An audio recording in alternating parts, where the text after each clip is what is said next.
So when you're working to learn and master your violin playing, one of the main problems you might encounter is actually how to have a good and reliable intonation. Of course, many people will tell you that you have to learn where the right notes are and you have to learn how to place your fingers in the right position. But even though you know that, you might still find yourself having problems with your third, maybe even your fourth finger, not quite reaching those places. And through all my years of teaching, I've noticed that this is because of a very important ingredient that most people tend to skip over. I'm talking about the angle of approach. So let me tell you exactly what I mean by this. But first, for those of you who are here for the first time, my name is Gabriel. I'm the founder of Toaldo Violin School based in Tokyo, Japan, where over the past 7 years I've been teaching and helping hundreds of violinists how to become the best violinists they can be and master their violin technique. So if you'd like to learn more, feel free to subscribe. And if you'd like to learn even more and even have the opportunity to work with me directly, then you can go ahead and follow me on my free community on School. You'll find the links in the description down below. Now, like I've said hundreds of times before, you need to stop practicing without a clear system. Now, most violinists, perhaps you also included, actually practice without a clear system to follow through and achieve their goals. And the problem with this is that then you end up turning around the same parts for hours and hours on end, playing random notes without a clear aim or goal, and then wasting hours and days of your own time without seeing any progress. This, of course, leads to frustration, demotivation, pain from hours of bad posture, and eventually years wasted without any real progress. And all while the pieces you love still remain out of reach. Now, after working with hundreds of students both in Europe and Asia and creating my own violin school in Tokyo, Japan, here's what I would do instead. Follow the FTM system. This is an extremely efficient and effective system because it gives you a clear structure and gives you control of the progress that you make. Because it gives you a clear, reliable structure based on 3 main pillars: your foundational technique, your technical repertoire, and your musical repertoire. When you go through the system, you know exactly what to practice, when to practice it, and how to take back control of the progress you want to make. Which eventually leads to you playing effortlessly, actually playing the pieces you love to play, and ultimately enjoying your practice time rather than dreading it. Now, all of you violinists out there, you can think of it like this. Would you like to continue practicing aimlessly in circles for years without a clear path forward? Or would you rather implement a proven system that will take you from confusion to confidence? Let me know down in the comments, comment violin, and I will share this system with you personally. Now, when we're talking about intonation, particularly in the context of violin playing, you'll find that things can get very delicate very quickly. Not only because as violinists we work with very fine changes in tone and pitch, but also because if you compare it with another instrument like the guitar, for example, we don't really have any form of visual cues or visual guidelines to tell us where the notes are. And if you're like me and you don't want to have all your students with violins full of stickers telling them where their notes are, then you'll find that there's a few very important things that we need to rely on. That's going to be your ear and your muscle memory. Using these 2 things in conjunction with each other, you'll be able to reliably, more or less, find where the notes are. But, like I mentioned at the beginning of the video, the angle of approach is our 3rd very important pillar that most people actually skip over. Now, what exactly do I mean by this? Well, if you compare the violin once again to the guitar, you'll find that on the guitar the fingerboard is actually completely flat. And so a guitar player is actually going to use their wrist to reach over to the lower strings of the instrument to play those deeper notes. But because of the flat fingerboard, you'll find that the actual point of contact between the finger and the string doesn't really change that much. So they can get away with doing this to reach the lower strings, but unfortunately it doesn't work that way for us because our fingerboard is actually curved. And so what that means is that if you always keep the same angle, the same angle of your arm, the angle of your fingers is going to slightly change depending on which string you are.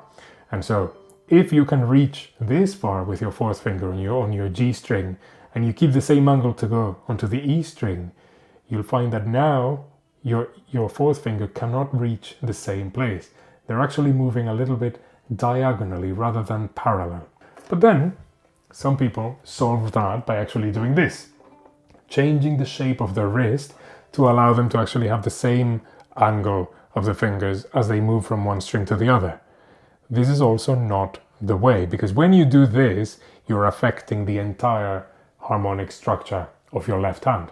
Ultimately, that's also going to greatly affect your intonation, the quality of your sound, and even things like your ability to have a stable vibrato. So we don't want to do this either. What you want to do actually, to be able to keep a straight wrist first of all, so avoiding doing these things, but also keep the same angle of approach on all your strings, is using your elbow. I'd like you to think about your elbow a little bit as a pendulum, if you will. So as you shift, as you change from one string to the other, your elbow is also going to slightly change position, allowing your entire arm to actually stay in the same position, allowing your fingers to stay in the same angle. And as you shift the position of your elbow, your fingers are also moving from one string to the next without actually having to move your fingers, you see? So that's going to help you greatly when it comes to keeping a stable intonation, a stable position of your left hand, and it's going to actually allow you to develop a much more reliable intonation. And so if you'd like to learn how to do this in a way that's efficient, reliable, and easy, I can give you a very useful exercise that you can do at home, and it doesn't really take that much time at all. The first thing we're going to do is actually play 8 simple notes, and we're only going to need our first finger for the time being. So we're actually going to play Sol, La, or G-A, De, Mi, La, Si, and then Mi, Fa, sharp, or G-A, D-E, A-B, E, F sharp, right?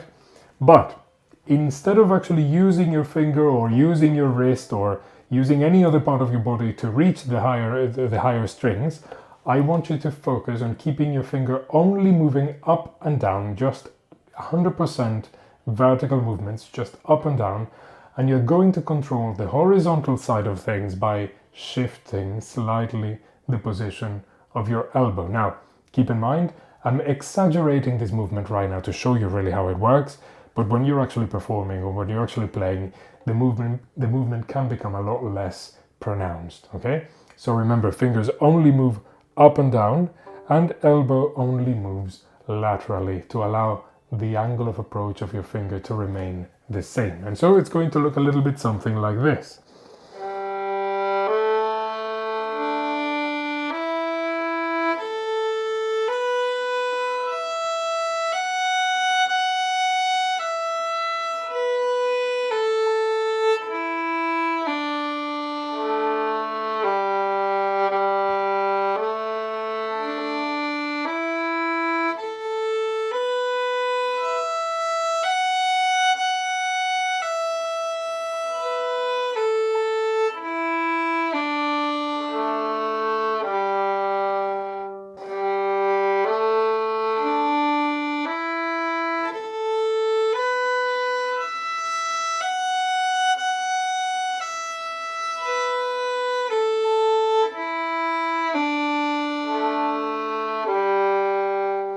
Then after that, of course, you can continue using the other fingers, first and second, moving always across all strings, and then second, third, moving in the same way across all strings. So it would be something like this.